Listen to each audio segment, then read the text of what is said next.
একদিন এক লোক মসজিদের ইমাম সাহেবকে তার বাড়িতে দাওয়াত দিল। ইমাম সাহেব তার বাড়িতে এসে খাবার খেয়ে চলে গেল।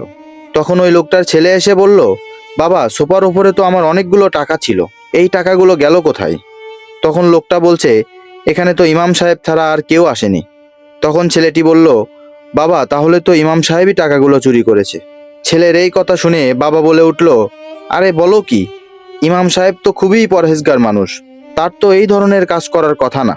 তিনি যদি করেও থাকে তবুও তার সামনে গিয়ে এই কথা জিজ্ঞেস করার সাহস আমার নাই।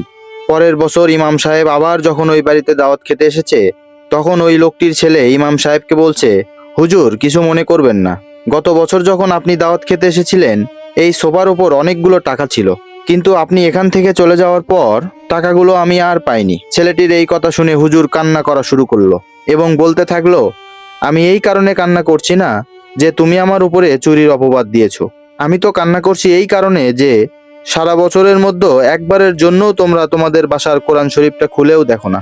তোমাদের বাসার কোরআন শরীফটা খুলে দেখো, টাকাগুলো সেই কোরআন শরীফের মধ্যেই আমি রেখে দিয়েছি। ইমাম সাহেবের এই কথা শুনে ছেলেটি তখনই কোরআন শরীফ খুলে দেখে সত্যিই টাকাগুলো কোরআন শরীফের মধ্যেই রাখা আছে।